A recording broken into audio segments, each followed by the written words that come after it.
Welcome back, everyone, to the final round for today. Day one of Swiss to find out who our top 16 players that are going to qualify for day two, join all of our day twoers who got enough points to skip day one, to skip this absolute bloodbath today. Absolutely. That we've had, and progress on in the World Championship Gauntlet. And we've got some pretty unique characters. We've got a couple characters that didn't make the pie chart, Barrett.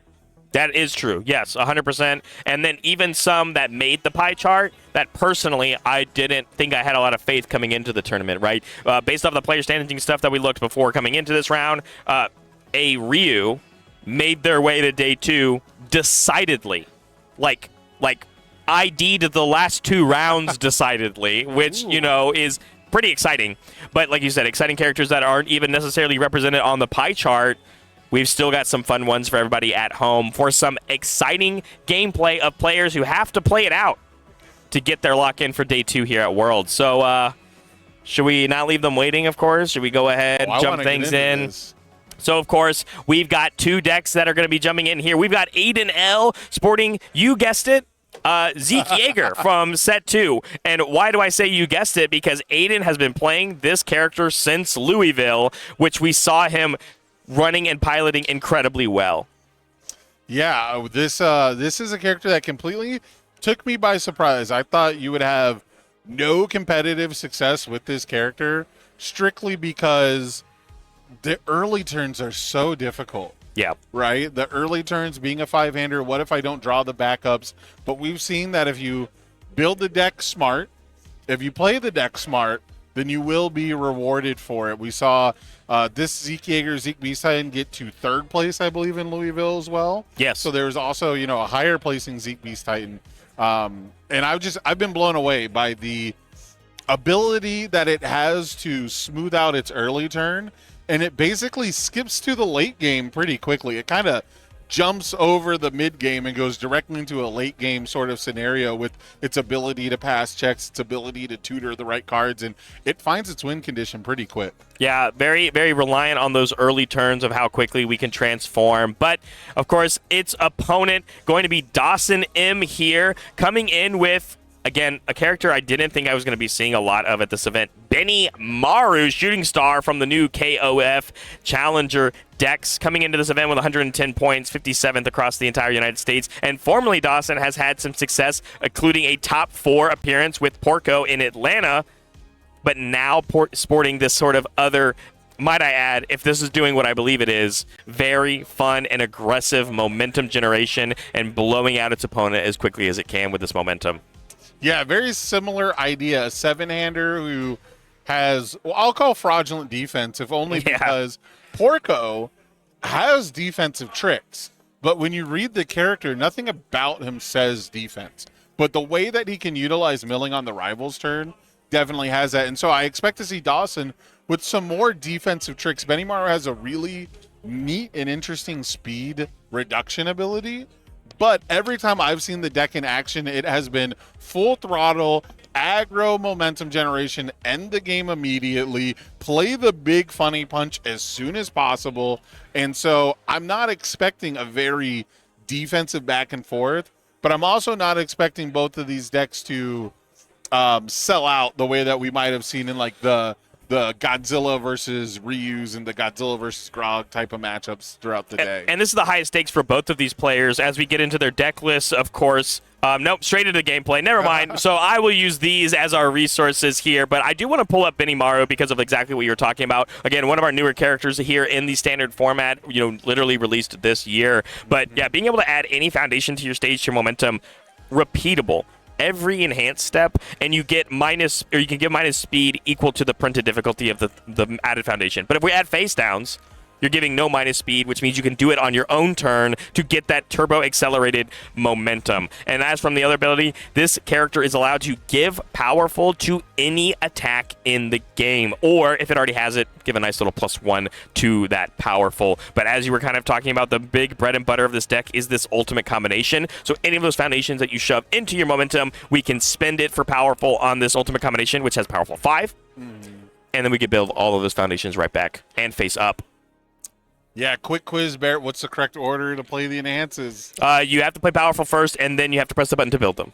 Incorrect. What? That is not how you play this card. What do you mean? You have to play the ability that builds when you powerful because it triggers when you powerful. I thought like you did you're right. too. Okay, I see it. I understand because it says to pay the cost. It's genuinely worded ambiguously, in my opinion. It's an old card. And it was ruled the opposite way for the longest time. As far as I knew. And then like 2 weeks ago, I was told that it was officially ruled by a UVS employee years ago when it first debuted that you're supposed to play the enhances in the opposite order. So hopefully it's not mattered to anybody. There's very few places, right, where the order would actually matter how you do it.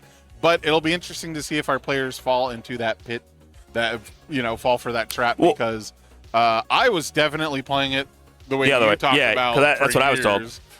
But I mean, I think regardless, I think part of the reason why that clarification was even given to us is because people are playing this card again a lot because of this character. It's been a consistent question. I think it's been a something that comes up over and over and over again. And I just, like I said, I thought I'd always heard it ruled the other way, but we'll see how it goes. There is a few interesting things that could trigger, but again, I don't think we'll see that in this matchup. I don't think that that's going to be relevant. I just like pop quizzing people because this game has so many intricacies in its mechanics and rulings, and the more we talk about it, the more you at home will be informed and not make mistakes. And he wanted to humiliate me on stream because I got it wrong. No, I did the same thing. That's what I'm saying. I'm joking. I was also wrong for years and years and contributed to people playing it wrong. But like I said, unless you have something that specifically responds to entering the discard pile or whatever, it shouldn't matter. But we do see the sort of hands I was talking about where I would be afraid if this was my competitive deck. If my tournament life was on the line and I opened Damasho Concealment, backup, and that's it for my turn one build. And the one we searched for, right? I would be terrified. Yeah, and that's the thing, too, is that it's not the number you need it's not the correct number you need of these backups to do the transformation play that we've been talking about so quickly and so early on, which means there is an opportunity for Dawson to abuse these backups by attacking them as long as Aiden can't get enough of them on the stage quickly enough. Normally, this deck plays things like Hunter's Ally and Beast Titan Rock Barrage to help sneak in a couple more during the middle of the turn, but with only one foundation, it's a lot harder to do that when we only have two backups, and you need that 4, right? We need 4 of them to transform as our character.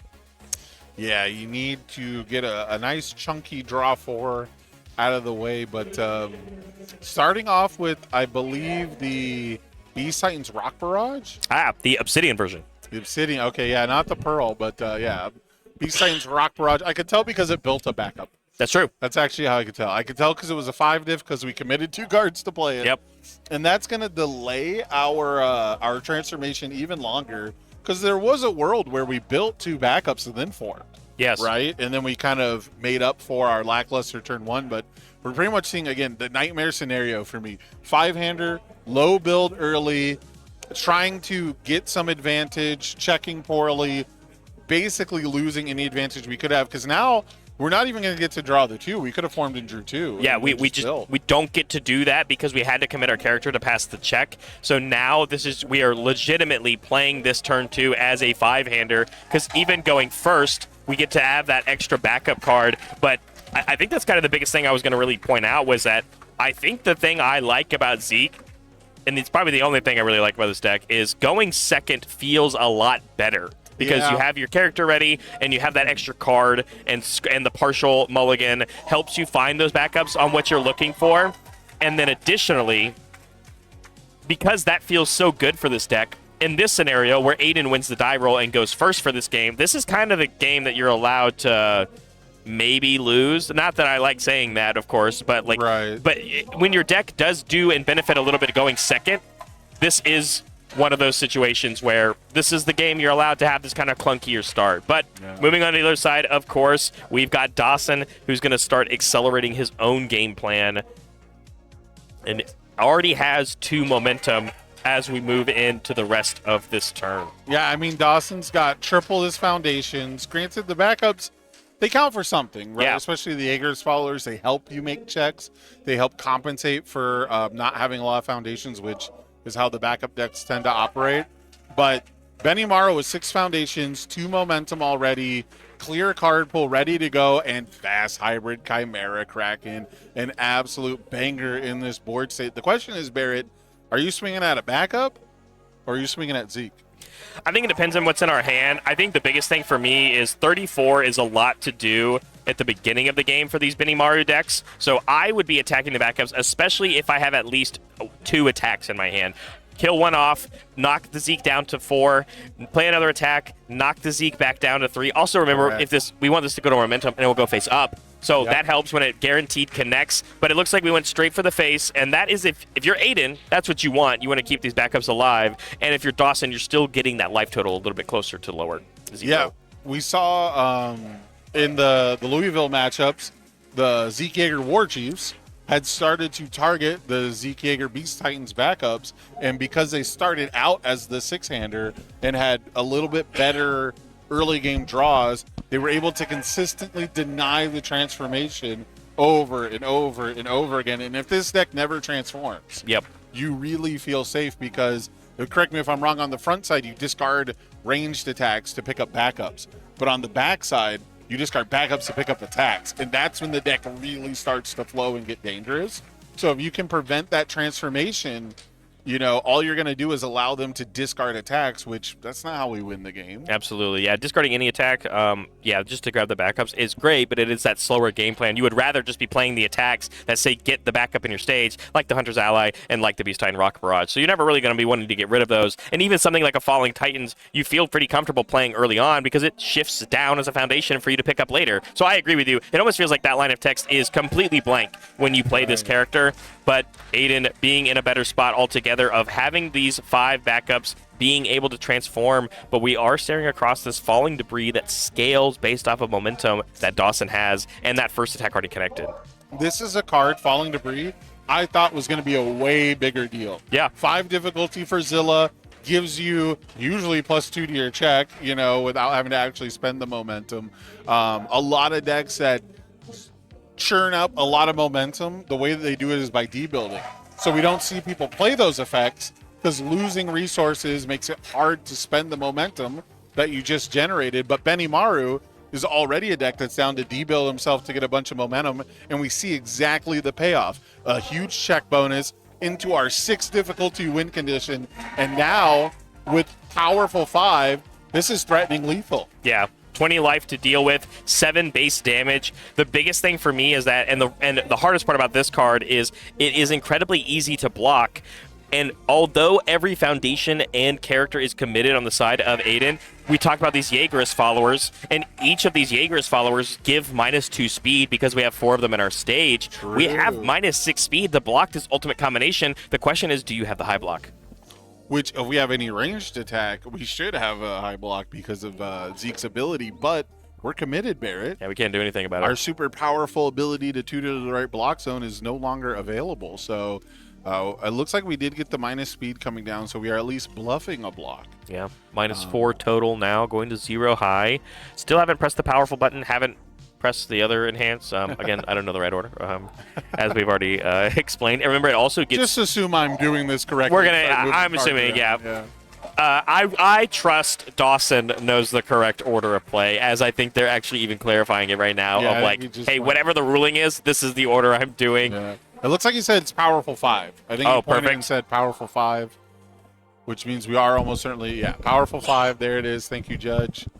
Got some wonderful judging going on today. -3 damage coming from that other backup that we have. Yeah, the Titans under orders. Yep. Oh, the full expenditure. How many of these are foundations? Looks like 3 of them. Plus 15 damage. And then because we've already pressed the enhance, they build down immediately. So 15 damage on top of the 4. We have 19, which is not lethal. And remember, we are already at a -4 speed, putting this at a 0 high for 19 damage that we're assuming Aiden will at least partial block. Right.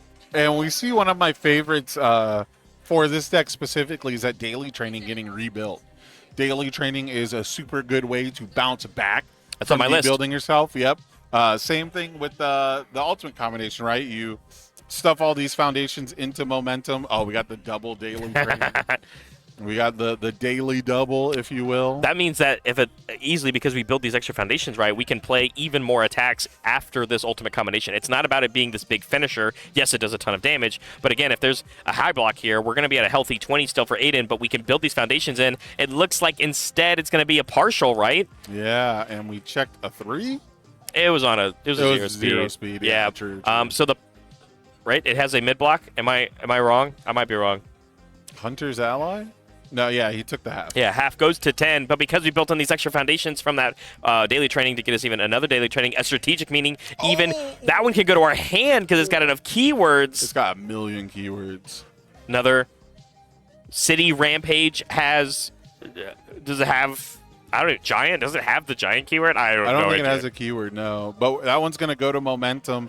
Now, the issue with Walk the Dog is it's a 6 difficulty move.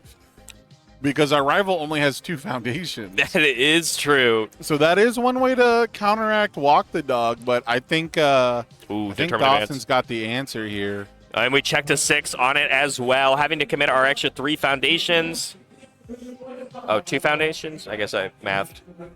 It should be 3. And there it is, showing it up. The game. Powerful Yeah. from Benimaru is so strong. Determined Advance is going to give him a momentum. He can get a momentum from Benny. And then Powerful 2 on top of a move that you cannot reduce the speed of below 6 is going to be too much.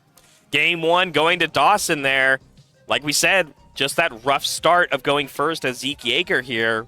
Not being able to find the pieces, not even able to transform at all in that game. And that's the question. You were talking about the hardest part about this deck, and now it is coming down to the wire for these players. Aiden has to find a way to reverse sweep in this current match if they choose to go first again. Again, that's the hardest part about this deck, in my opinion. That's what scares me. But do you give up going first? I've yet to see a reason to. We came close with a couple decks. Yeah. There is a few decks I have seen, and mostly back in the ready, get, set, go era. That's true, where I might have chosen to go second, but I don't think I've seen a reason to go second, since. And even those decks were probably still better off going first. So it's pretty tough.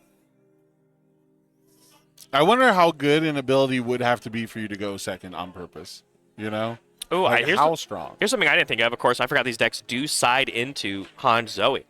Ooh, a character, good backup plan. Yeah, a good backup plan. Maybe even a situation that we might see this deck transition into for Game 3.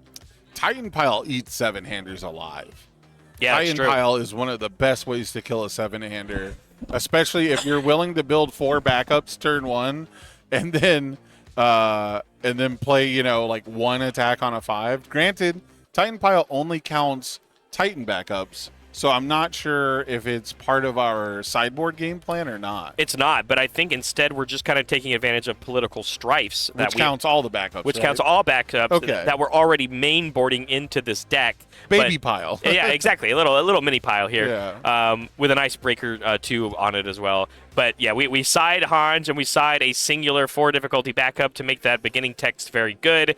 And, we have a couple of attacks on the sideboard, but they aren't those Titan piles that you're talking about. But regardless, even cards like Political Strife can get very high damage very quickly. A 4 diff that swings for 7 damage, that's pretty solid. Does decide to go first, does decide to stay as a Zeke Yeager here. And I sure hope that this turn 1 build is at least a little more fruitful on what Aiden is looking for. We'll find out on the mulligan. Yeah, it's one of those things where you talk about a deck, quote-unquote, doing its thing. Yeah. Right? Whether you're playing casually, whether you're playing competitively, you want to see your deck do its thing. And the Zeke Yeager deck never got to do its thing. It never transformed. I don't think we saw a single ability played on it. Nope. Did we enhance a single time throughout that game? We committed our character to pass checks. And then got zonked on 2. So... or 3, maybe it was turn 3, but yeah, it was quick. It was a very quick game 1, but I don't think we're in for a quick game 2 if I had to guess. No, we did the full mulligan here for Aiden, of course, going first. That is your only option, and then a partial here from Dawson as well as our players shuffle up. So we are at the mercy of what those next 5 cards were, and then, of course, we get to search. So I know we're shuffling up, but we do get to go grab that backup. Yep, there it is, beginning of the game. Going through all the motions, finds ourselves a Yeager's follower, I thought guaranteed. The beginning of the game was before you draw hands. I don't. Well, then you would mulligan it, right? Isn't that weird? It's post mulligan. That's true. It right? has to be post mulligan. Post mulligan. Otherwise, you would mulligan it into your hand. But I for sure wouldn't have But offered my opponent to. did it before he drew hands, right? I don't remember. That's fair. It's It's been a while. Man. It's another reason I won't play this character because I would mess it up. I only played Eraserhead, I think, in one tournament, and I think I forgot to get erased one time, and I immediately checked one and felt like a god. I was like, I meant to do that. With a little bit of time skip there, we did end up only, once again, building 2 backups and 1 foundation. Which is it Macho Concealment again? That'd be funny. No, loyalty for a friend, of a friend, loyalty friend. Friendly loyalty. Friendly loyalty. Not loyal friend. Loyal friend is on. Yes, loyalty of a friend. Meanwhile, on Dawson's side, we have built 5, 2 of which are daily trainings. Again, card on my I don't know what to call it, my pick'ems. Right. What I want to see from Aiden here is just no greed. Just draw 2 cards and then build. Yeah. Just be a 7-hander and build. Build 4, build 5, hold 2, whatever you got to do. Just make this a game worth playing. But nope. B-Side Rock Barrage checks a 5 this time, which I was wrong. That is well this time. Yeah, it is a different story, right? Because I would be afraid if we were just kind of rewriting the similar situation that we saw in Game 1. But going to be able to build down another Yeager's follower, and now the game is getting a little better for Aiden. And again, even if we are able to maybe play another attack here that builds in a backup in the middle of the turn, if you check well, keep Zeke alive while we kind of do a little bit of peeking. He said, nope, I can't check a 4 here. It means I have to commit Zeke. If there is another 5 difficulty attack, which we know we're playing, 7 copies of attacks that do this, we could build in another one and then get the actual transformation. Another peek. It's another 4 check. 4? He said, no, I need a 5.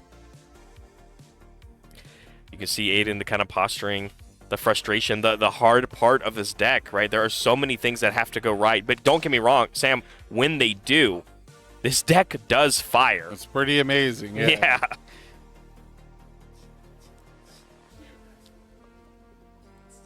Giving the plus to the check.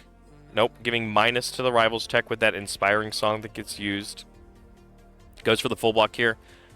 Checks the City Rampage, commits the 1 full block. And it looks like we're not going to risk it. Draw 3, similar to what you were asking to happen. And now we can safely build, but we only have 1 foundation, so we got to play some good check math.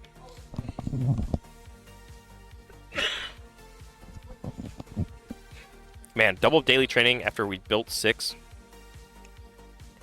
We could have 8 foundations ready to go. It's amazing how much the Benimaru deck can build. Yeah. It's actually so crazy. And also, it's amazing how quickly it puts them all in your momentum.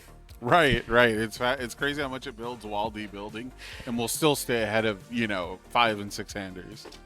That I think. And it's only going to get better with next set because we got Queen of the Monsters. Oh, coming. that is true. Yes, Goodness. and you just get that momentum you so get quickly. to build my attack down into my stage, then add it to my momentum, then I get to add it back to my. Oh, we're going. I can't wait for Reign of Kaiju.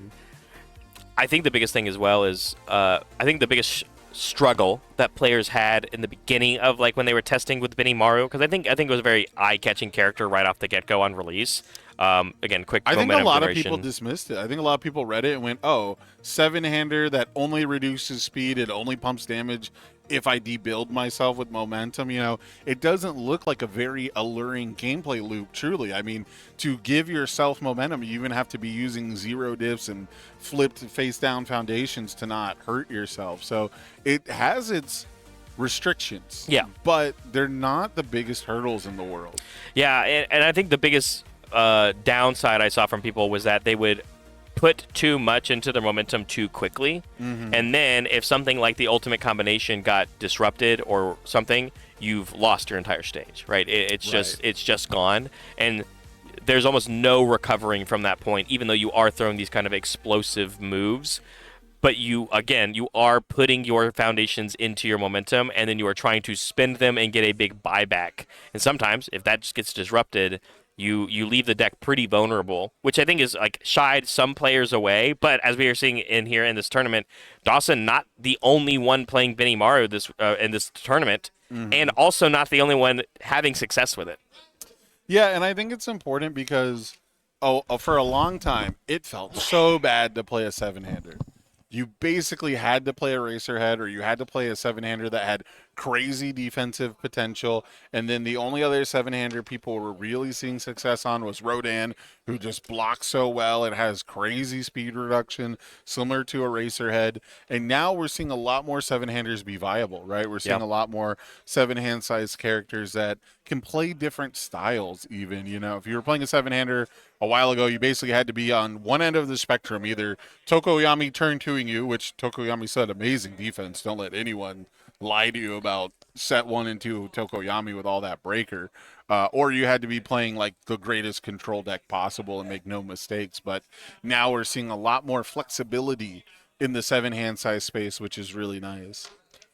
Another build turn here from Aiden after using that form commit on the front side. We have now transformed into Zeke, the Beast Titan. So yes, like you said, all of our range attacks now for the rest of the game, we're going to get +2 speed and +2 damage, and now our backups in our hand turn into attack cards.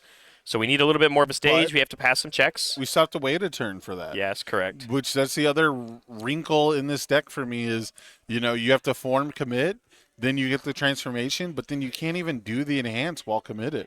You still have to wait another turn to unlock the full potential of this deck. So it'll be really interesting. I mean, once you draw 5 cards, you probably have a pretty good hand anyways.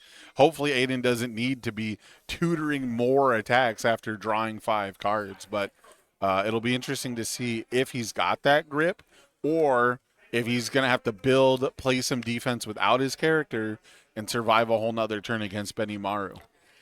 Yeah, we have 7 cards in Aiden's hand after only building a couple more afterwards. Yikes. And another build turn from Dawson. And because, yes, when you transform into the Beast Titan, you actually become a 6-hander. One of the only characters I've ever seen that changes its hand size, right, during the game. I'm trying to think. I mean, it's like All Might 1. I remember he would reduce it, right? But yeah, All Might could reduce his, but he didn't flip between, that's reducing a number on the card, and you would do it with an attack. Yep. So all the All Mights could theoretically do it. We have seen in the past the Dullahan, what's his name? Oh, Taisei.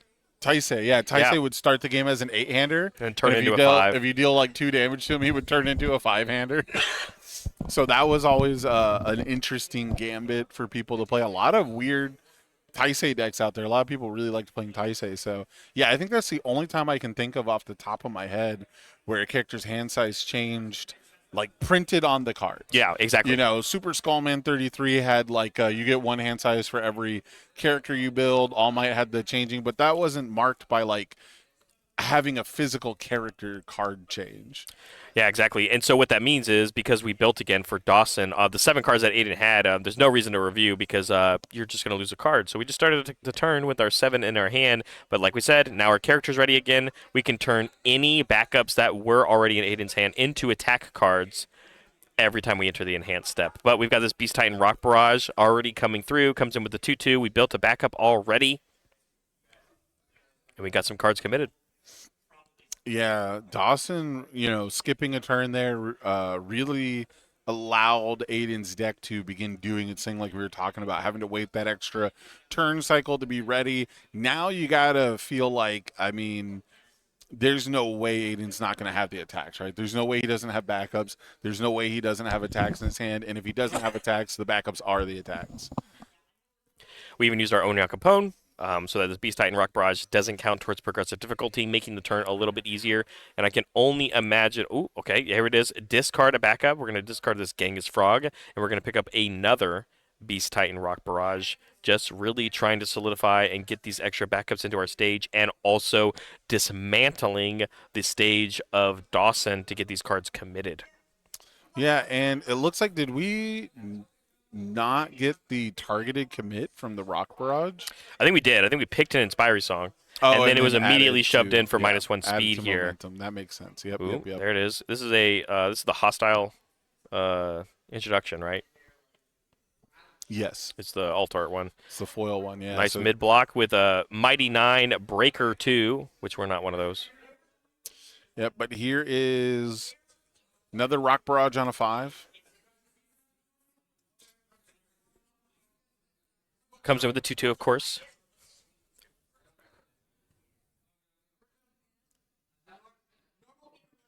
I'm in suspense here. I'm wondering how many more attacks we can play, right? How many more backups we have? What do you think? Is this a way for Aiden to win? Again, it's only 22 life to get through, right? I mean, I still gotta wait for to. I still gotta see him tutor another attack. I thought we were gonna discard Genghis Frog, pick up Hunter's Ally, and then build Genghis Frog. Yeah, that's true. Insane. Yeah, I do like that. I thought that was gonna be pretty insane. But you want to get all the rock barrages that you can first, right? You want to eliminate as much of the rival interaction as you can. And we get a tiny little peek at Dawson's hand. I thought we were going to use the daily trainings to combat this sort of committal, stage committal effects. However, we decided to commit the daily trainings because they're going to be able to actually give us some minus speed. And then once we get the momentum, we're going to ready the Master's Pride. So also probably the only foundation that we have in our hands, probably a block that we need to play, which we're going to see now. So our foundations, unfortunately, were not ones that we could build with extra training. They're going to be forced to be used as blocks. And now here's the Hunter's Ally. I'll be very curious if there's a backup to be built better than Genghis Frog. I don't think there is. Not an ally card, at least, right? That's true. It has to be an ally backup.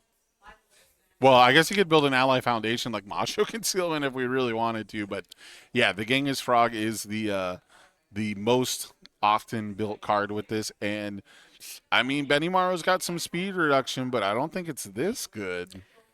Yeah, 6 high for 10 right now. 2 cards in the card pool kind of counteracting any minus speed Benimaru could give it. And we're not really on a symbol for a good hand trap. Runaway on a 7 doesn't look super appealing here. We do have the Inspiring Song, so it's not necessarily a huge deal yet. But I feel like if we're going to block this attack Barrett, I think we got to do it with a breaker. We got to do it with some kind of hand trap, some kind of thing to surprise our opponent and throw them off, because Aiden's only got 2 cards for progressive, and we still have Hitch for bonus damage. Yep. So as soon as he sniffs an opening, Aiden can commit that Hitch for, I believe, plus 4 damage. Plus 5 damage. Yeah. We got the Genghis Frog there, so it's capped at 5. But a full powered Hitch is a scary thing to deal with, as I'm sure you're used to working at UVS games. That is true. A full-powered Hitch is definitely someone you want to get out of the way of and all of his creative ability at UVS games. But with that -2 speed, we also sent over that committed daily training for another -2. We already used the Inspiring Song, of course, as we are going to try. So the breaker is kind of there with the -1 to the rival's check. And I was even looking for something maybe like a Falling Debris block, which is a high block with breaker on it. But here comes a Political Strife on a 4, 5, 6. So I thought we were going to give +1 to our check and try to block with the Falling Debris. That was my read. But Political Strife here comes in with +2 from Zeke, +3 from Genghis Frog, and then it's going to blitz to give itself +5 more. That's 8, because we have actually 3 more guys. They're just in a different they're spot. Just up in the asset area. They're just split up there. Okay, yeah. So +8 from that. So 13, and then you can commit or then Genghis Frog is another 3. That's 16. Then Hitch. This is like a one-shot attack. Yeah. This is basically a Titan pile. And it's a low. And the only speed reduction that Benimaru can do is by getting rid of a readied resource. It would still be like net -1 speed, but it's still going to be really tight. Not good at all. Counting it up, figuring out the fact that we cannot block this. Yep. Yeah, the numbers are adding up. It is a lot of damage, and very quickly, and I don't know any other crazy block trick that it could be. Like you said, I can only think of the Runaway, and I don't even know if that's necessarily something we can deal with right now. Yep, getting that extra commit because we did have the minus to the check, but I think this is still the writing on the wall for this game, which is exactly what Aiden needed to take us to a game 3. Yeah, even if Dawson had something like a Runaway, the tattered costume is sitting ready to go. So, I mean, I guess the Incredible could still commit that. But we need that one ready, and you have to pass the check for the Runaway still. Right. Yeah, it's going to be tight. And I think we looked at the deck. I don't know. We didn't look at the deck list on stream, but I don't think that there is one. I don't think there is a runaway. Your fully powered Hitch joke carried so far that Hitch actually came over to check on me because he heard me say his name. So say his name and he appears. That's right. I do believe in Hitch from UVS Games. Hey, after seeing, I don't know how much. Oh, I can't say. Oh, I'm so excited. There's so much happening at Worlds, you guys. If you're not here, you're missing out. That's all true. I gotta say. Absolutely. Day one was absolutely a blast. The one mid block is not something necessarily I had on the radar. So the half block is enough to survive going down to 4. And because we used that inspiring song earlier, we committed enough resources from Aiden, and we didn't end up reading that rest. I can't blank on the name of that foundation. Something rest, a night's rest. Oh, I was going to say it's not a moment of rest. And so we ended up surviving that, passing back to Dawson, who, although their entire stage is face down, we have so much momentum, and there is not a lot of resources on the side of Aiden. I just see a bunch of damage reduction, which is still good, but when you're staring against the character that gives powerful and increases powerful, I don't know if that's a good enough answer. It's pretty scary. I'm not going to lie. Pretty scary. Yeah, I'm pretty surprised Dawson was able to survive that turn. And normally I would say at what cost, because all of our foundations are face down. But that's what we want. But that's kind of what you want. Yeah. That's kind of what you're okay with here. And, there goes loyalty of a friend. Yeah, that's going to be one of those extra damage reduction cards that we're going to lose access to. Yeah, nice job, Armin. This one was on my bingo card. I like this Benimaru list. It's playing a lot of cards that I said were going to be impactful this weekend. It's very good. It's very good. Vast Hybrid, daily training. Everything's coming up bare with this matchup. What was your third one? I think it was Genkai's Guidance. Genkai's Guidance. Yeah, that could also which we could be playing. That's also a Chaos card, yeah. I think it has all 3 Benimaru symbols on it, actually. Good Chaos Air? Yep, you're right. Yeah. Interesting stuff here. Yeah, so it has good. Wait, I don't think it has good. It's got like 4 symbols, right? Got 5. Air, Chaos, Order, Void, and good is the last one, isn't it? No, Death. Death. It's Death. That's it. Yeah, okay. Yeah, I was right. I was like, wait a minute. Doesn't have good. But we do know that Genkai, the character, character is good. I think that's what throws me off. I think Genkai can only play Genkai's Guidance on Order. Yeah, that's correct. Yes, that is true. Anyway, we followed up this Vast Hybrid Chimera Kraken with actually the key to Dawson's success in this matchup as the ultimate combination is coming down. And boy, howdy, I think we have a ton of foundations in our momentum. Oh, man, this is going to be like a total refresh. 5. How much momentum we have? 6 after we add that one in? I think this is the 6th one, yeah. So plus 30 damage? 37. How much damage reduction are we staring across right now? -6, -5, so -11. We're staring at Tattered Costume, which would just say, just kidding, I'll draw a card. Oh, yeah. I mean, you got to kind of force it, I think. You do. And the best part is even if you cancel the powerful, you still get to build the foundation. Yes, because you paid them for cost. Yes, yeah. So we'll see if that comes into play, but I would have to expect the powerful to get canceled here. So no, that's fair. I didn't even think about that honestly, because I forgot. I'm thinking of it always canceling action cards. Right. It does keyword it does keywords and action cards. Yeah, absolutely. So we're counting up the costs, and we are going to go ahead and dump all 6 of them. But like you said, all these foundations, all 5 of them, not all 6, but 5 of them going into our stage. So here. I found it. I found where it matters, Barrett. If we kept the momentum, we would have built the incredible display, which would have canceled the Tattered Costume, cost being paid. That's crazy. Which makes the order matter. Wow, you're right. But we spent all 6 of it, so we cannot cancel with incredible display. You're right. I think we could have won the game here. Well, no, we have a +1 high block. Never mind. It didn't matter. He canceled just there's one in the card pool. That's what we blocked the Vast Hybrid with. Oh, okay. Then that's crazy though, because that is exactly why you're saying the sequence matters, right? You say, hey, they built down in the middle of paying the cost. When you give them all, you get all those foundations down, which means there is now an incredible display in your stage for you to cancel a response like the Tattered Costume. That is brilliant. But that's not what we did. So I like it though. But for you at home, if you're ever playing, I guess Hero 2 or Retro, because this card's rotating before the next regional. But if you are ever playing Hero 2, remember that one. That is one of the only timing fiascos that I have cooked up since learning the correct order I'm playing the card for it to matter. So really interesting stuff here. It still looks like Aiden might just block a 7 damage move. I think we gave it -2 speed still. I think we even used because we used I think that Knight's Rest. We readied it by committing one of these backups, and then now we're gonna go for the block. So it did end up still getting full blocked. We could have just let it go through, but now we have another Unless attack. we drew that block from the tattered costume. Oh, that's true too. So there's a lot of wrinkles, but support from the female Titan. One of the best momentum getters that have been printed in a while. After it resolves, if you have a momentum, you get another momentum, dude. That's pretty cool. And we get momentum. And you draw a card. That's true. We get a momentum on every enhanced step. It's pretty difficult for Benimaru to not have a momentum. The -5 damage from the hitch does come through here, so putting it for 0. And unless we go ahead and use momentum to give it even more damage, which means we'll miss on the response, looks like this one is going to be doing absolutely no work for us. 23 minutes down. Aiden still has to solve this game and then take us also to a game 3 after coming so close. And Dawson then pulling it off with that half block on that City Rampage earlier last turn. Still feels like this game, at least when you're, if you are Dawson, has a lot of room to go if you're trying to win this one with a 2-0. And Aiden is currently looking like in a good position to win it next turn.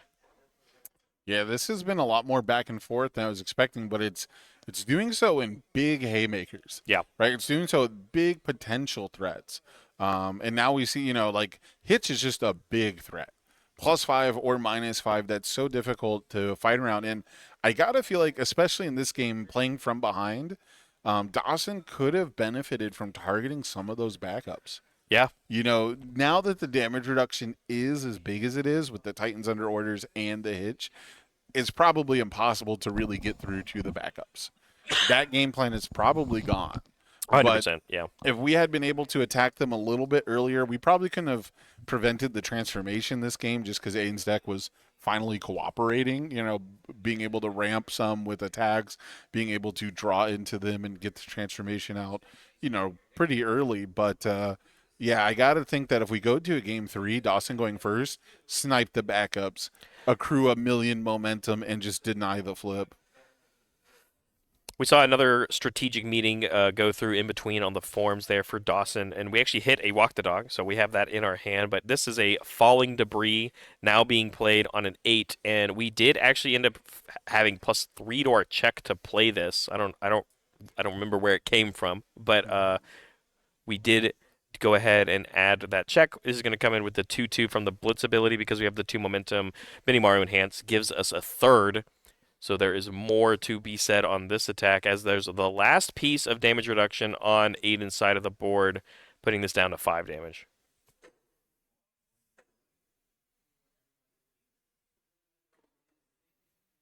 Oh, another Falling Debris. And a Walk the Dog. We have so many attacks. Yeah, this is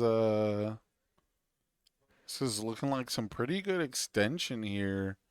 We're not getting it's not free. Like the check bonus from Falling Debris is not so big that we're guaranteed to pass without committing anything for any attack that we play. However, you could definitely chain together some Falling Debris into a 4 difficulty Walk the Dog. Or I guess it'd be 5. We only have 3 foundations. Sorry. I think you're thinking of Swarmed by Titans. Oh, is that the check bonus? This one is just the it's at +X+X. Yeah, I yeah. definitely think of Swarmed by Titans. You're right. Yeah, but you're right. We did end up having a plus to the X-Men check. I don't know where it came from, but this one's going to land for the 5 damage onto Aiden, and with 29 to go, I'm trying to do some math here on a Walk the Dog. We have 3 momentum. We can go up to 4.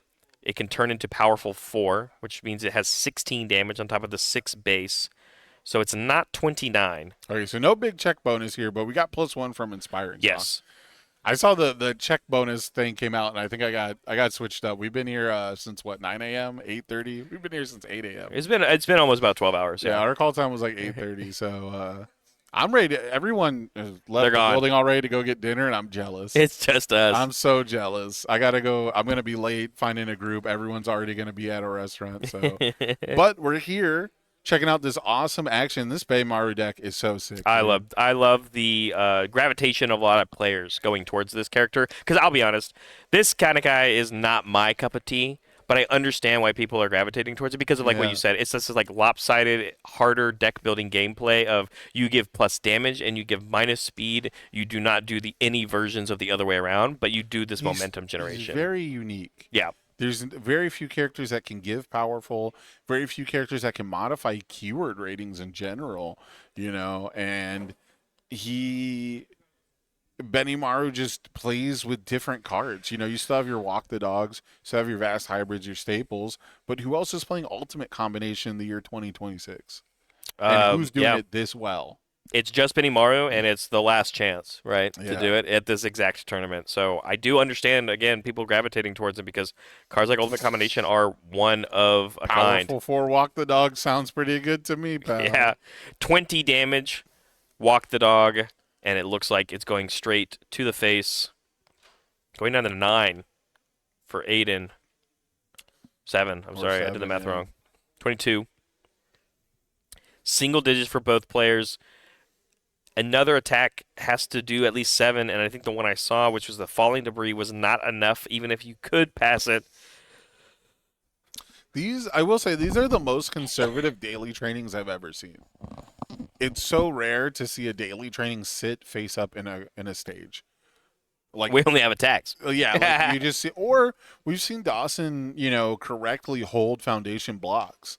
And choose not to immediately build them, which is a mistake I make all the time because I'm so greedy for resources. I just want to keep playing cards, keep playing cards, keep playing cards. I'm a button presser.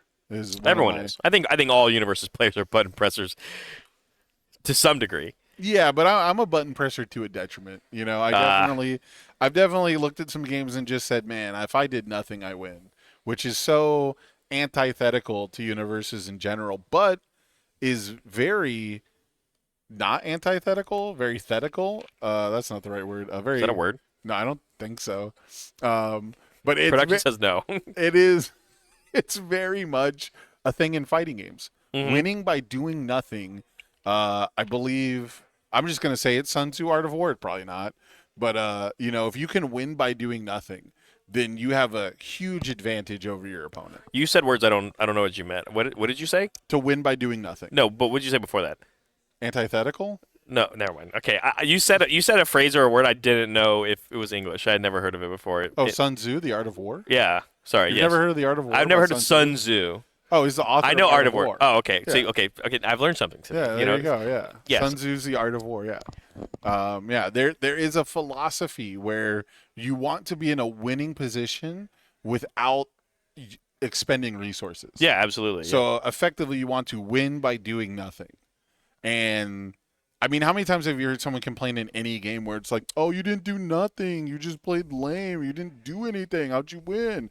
And it's like, that's winning. That's how you win in a lot of games. And so there's a lot of times, even in UniVersus, where you gotta hold them close to your chest and wait for the right opportunity. And I think Aiden is seeing that opportunity here. We've got the Onyak Capone making the Hunter's Ally not count towards progressive. Huge damage bonus, doubling up the damage of this Hunter's Ally. We're going to see another attack get added to the hand. This is looking really good for Aiden here. Every backup in hand is, of course, an attack. Every Yeager's follower is a chance to check well. Leaving it on top looks really good. Doesn't look good for Dawson here. No speed reduction really available. Even with the 1 difficulty foundation, it's not committed yet. So we would still just be losing 1 blocking potential, and there's going to be game 2 for Aiden. 15 minutes left for both of these players to find out who our winner will be, as once again, both of these players playing for a slot in our top 16 to qualify for day 2 of the World Championships here in Dallas, Texas. That's exactly what Aiden need. Probably took a little bit longer than we would have liked, but, at the end of the day, we did get the game that we needed to win, and now it all comes down to this last one. And like I said all the way at the beginning of this match, if you are playing a character like Zeke, Zeke Yeager, going second isn't actually that bad Right. for what we're trying to do and the explosivity of trying to transform as soon as possible. Yeah, and I'm always surprised by this deck. I think truly, I'll just say I don't quite grok it. I don't quite understand it. It's not my flavor. Yeah, the Zeke Yeager deck. I mean, backup decks in general. As a boomer UniVersus player, it was incredibly difficult to try and figure out like what's the right ratios. How many backups can I play? How many backups should I play? How many backups do I need to play to get these different strategies to work out? And it's not been an easy fix. And it's been easier for decks like ZK or War Chief because those check bonuses help offset the cost. It was very easy with Hanji Zoe because I'm playing very few cards per turn, but I'm playing high impact cards and I can commit a backup similar to a foundation. So the gameplay loop is very similar to decks that don't play backups. So seeing this Zeke Yeager Beast Titan deck really figured out has been super cool. But game 3 going second, I guess Hanji Zoe is just for the going second plan. I think that is a good game plan for a lot of people that look at this deck and figure out how to attack going into a tournament. Because I don't know if it's the correct choice, but it is an option that this deck has always had since we saw its, playability in Louisville. And we're going to have to see if it's the correct choice or not within this game because the dynamic of what the deck is doing does completely shift. Yeah. Absolutely. So we got our 4 difficulty backup that cannot be attacked, and it is unfortunately not as exciting as 9 Titans throughout the ages. Well, we're not allowed to pick that one anymore, No, Sam. it's not. It's not that exciting, but a Titan medium will have to do. And How do you say it? Do you say like a Titan and then pause medium, or do you just not say the parentheses? I feel like you have to, right? Because there's a Titan small, a Titan medium, a Titan large, and you have to denote them. Yeah, I would probably just say a medium Titan. You just juxtapose the words? Yeah. Just doing your own thing, breaking the rules? Getting a little loose with it. Okay, fair enough, yeah. I mean, we only play one of it. Right. It comes out at the beginning of the game. It's technically, it's not even really in the deck if you think about it. This card's job is to commit to pest checks. Yeah, so far Aiden already doing better than most players that sideboard different characters because he drew the correct number of cards to start the game. Well, remember, for half of the game as Zeke, you are a six-hander. So yeah, but you usually have more than 6 cards in your hand when you start your turn with that deck because he drew 7 at one point. He ended his turn with and started his turn with 7 at one point. So yeah, I can't tell you how many times I've seen players sideboard from a 7-hander into a 6-hander and then draw 7 cards to start a game and just immediately lose. I have I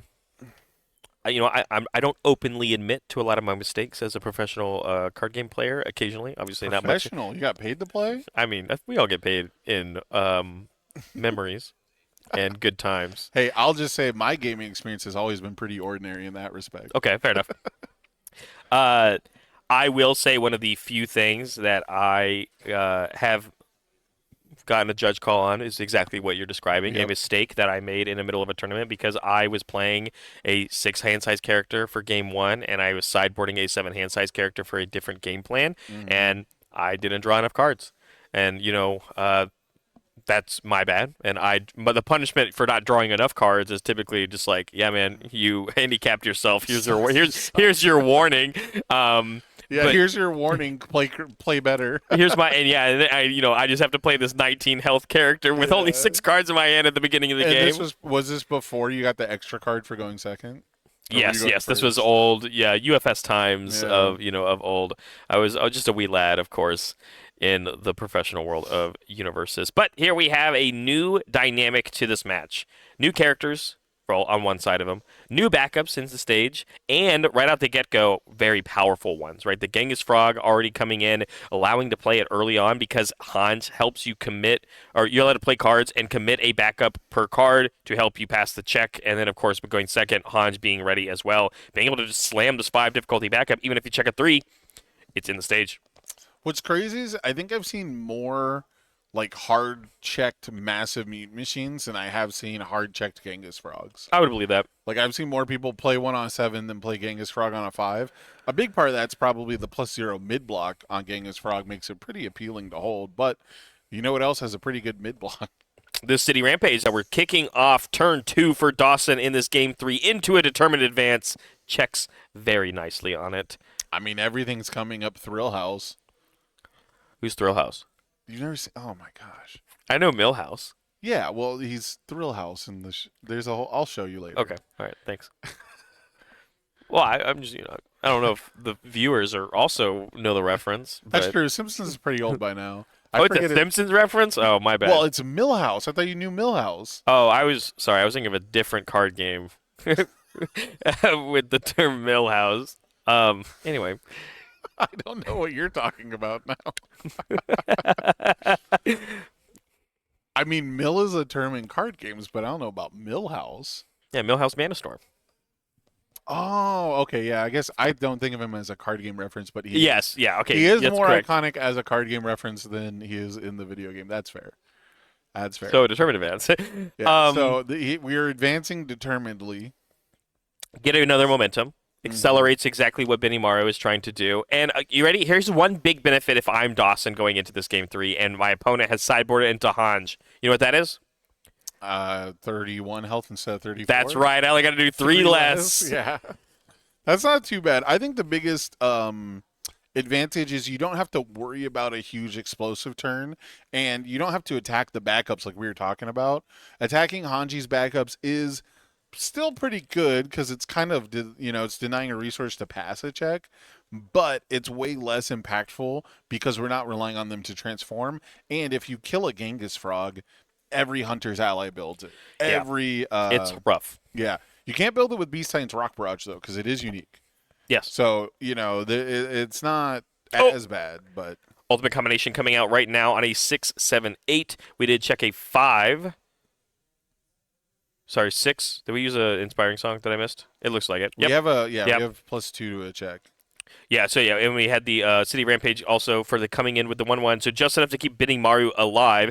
Adds one of these to our momentum. I think very quickly we are going to see the benefit here. This is going to go to powerful 5, plus 15 damage on the 8 as well. -2 speed, putting it down to 3 high. I'm doing some quick math.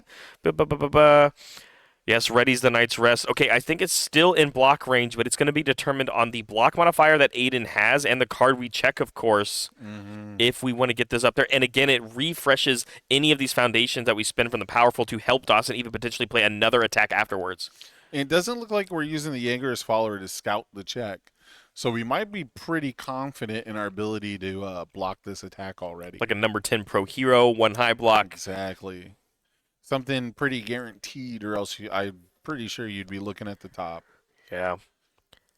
16 plus the 7.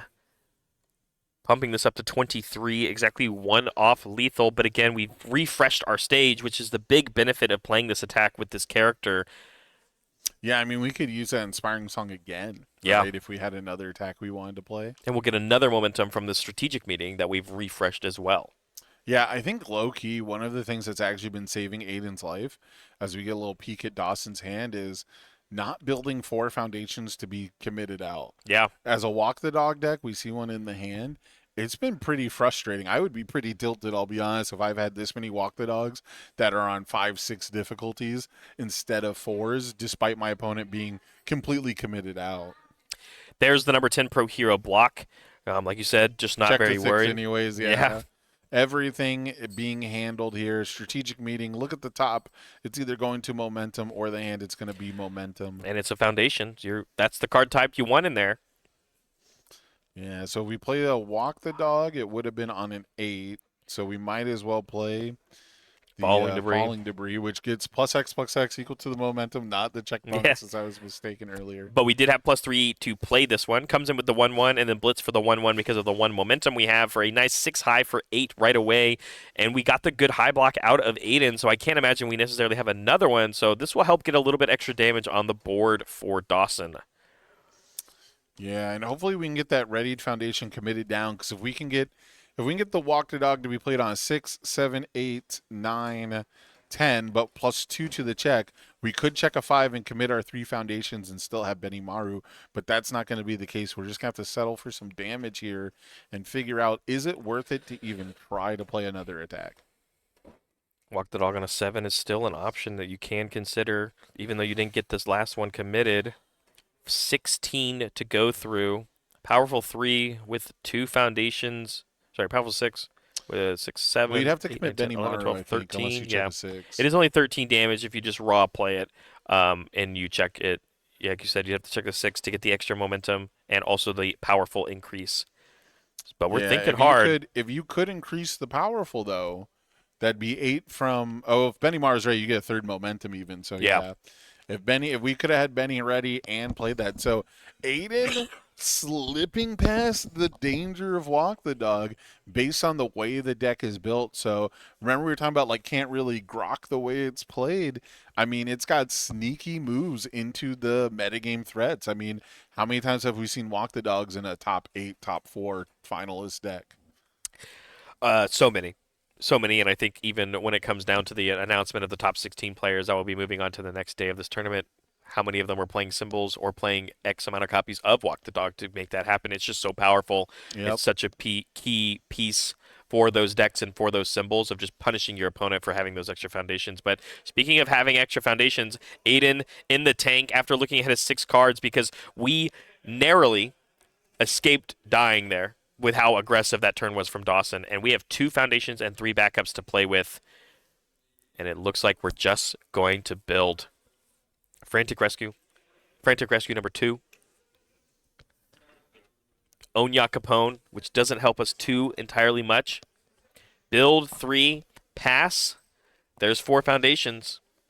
If they ever get all committed, we have enabled our opponent to play these Walk the Dogs much easier and takes another turn off Aiden. A little bit of the frustration you see, the hair being frazzled by himself as it passes back to Dawson, draws up to hand size, and man, I see some good ones. One of my picks for the weekend, Vast Hybrid Chimera Kraken.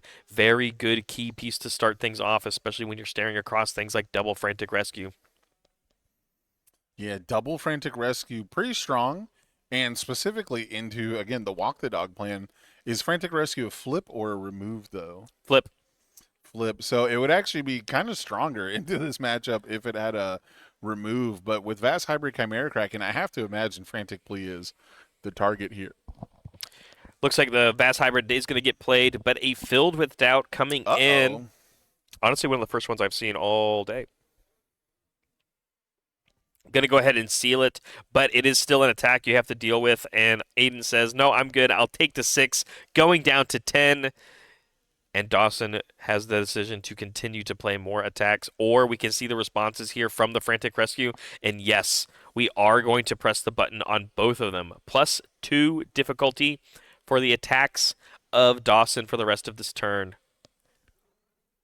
So it looks like we're just going to build daily training, Master's Pride, build to pass, take the Vast Hybrid to the momentum, or it's sealed, but it goes face down. That makes sense. Yep. And then we pass back to Aiden, who didn't really increase the foundation size aside from those Frantics that have now been used. How do we do 22 damage? How do you break through Benimaru? Only on 5 foundations, but a ton of momentum. I mean, Beast Titan's Rock Barrage is how I would do it. That is the best way. Build a 4th backup, get all the effects on it, annihilate half the stage in one go. And it looks like that's going to be the plan here. Searching for the 4th backup. Which one are you building, Barrett? We already have... Man, it can't be a unique one. I mean, it's probably just a Yeager's. Unique. It's just a Yeager's, right? Oh, that's some damage. No, this is damage pump, right? No, Titans Under Orders is -3 damage. Is this what under orders? I thought under orders was green. Oh, I thought. Oh, this is a 1 diff. This is 2 to 3 meter tall. Yeah, I thought this was the damage one. 3/6. It's the 1/5. My thing's broken. We'll fix it eventually. Sorry, everybody at home. Nope. Well, guess we're done pulling up cards for right now. Yeah. We'll just stare at Frantic Rescue for the rest of the day. I mean, it makes sense, right? If we're trying to push for the game, we need some extra stats. So picking the one that commits for +2 speed makes a lot more sense here.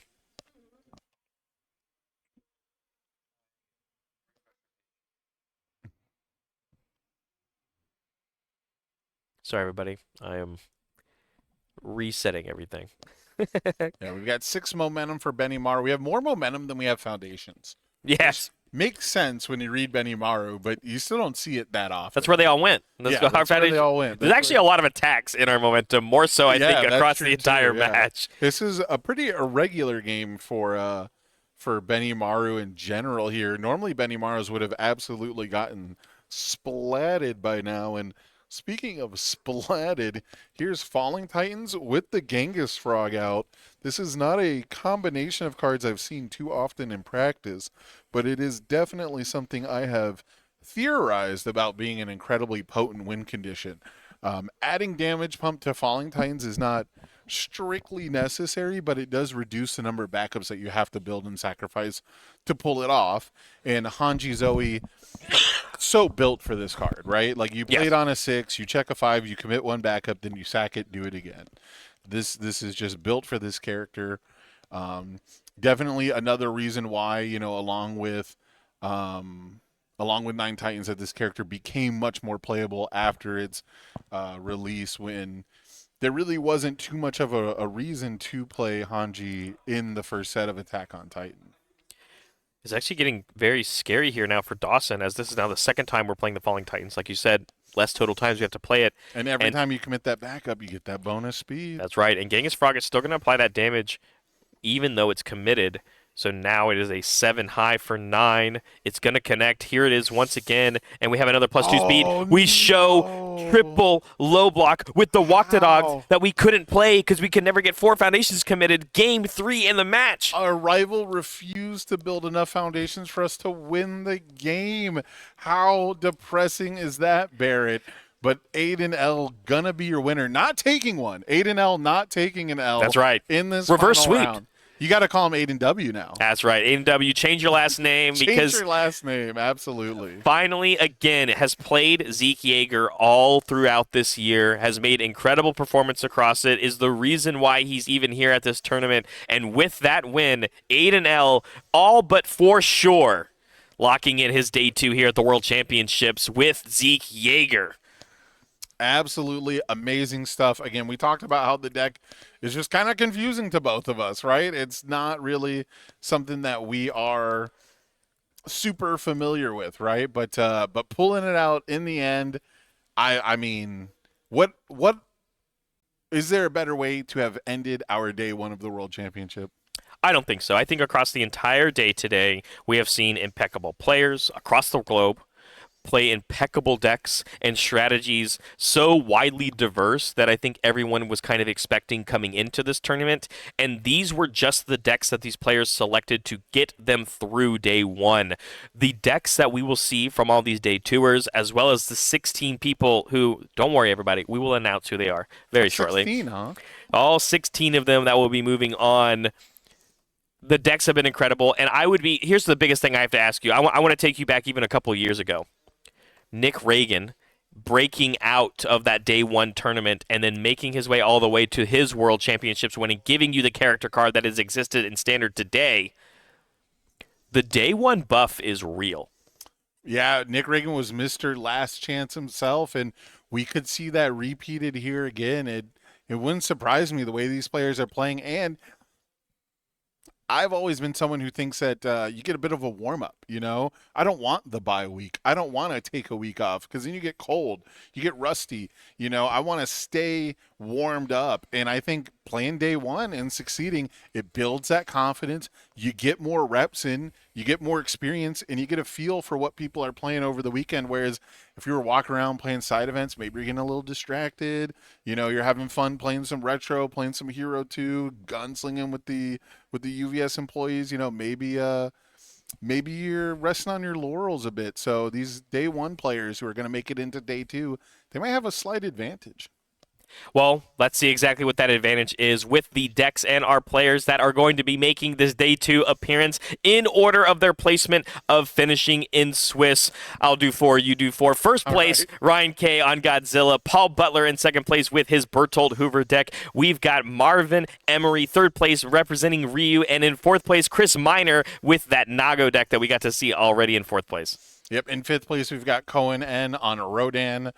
Giant monster in the sky. We've got JJ playing himself in sixth place, Mark Tyner playing himself in seventh place, and Ryan Field not playing himself, playing Hizuru's Hope, Mikasa Ackerman in eighth place. Absolutely. As we move on to the back half, these were the ones we were keeping an eye on, but we've got Colin C in ninth place, another Godzilla representative, James H from Let's Talk UVS in 10th place playing Rodan, Aiden L, who we just saw solidifying. Aiden W. Locking in that 11th place slot and making his way to Day 2. George R, of course, known judge in the community with a second place finish in Atlanta, spotting Godzilla in 12th place after the end of this tournament. Sammy H, another Rodan. Chris Smith, another Rodan.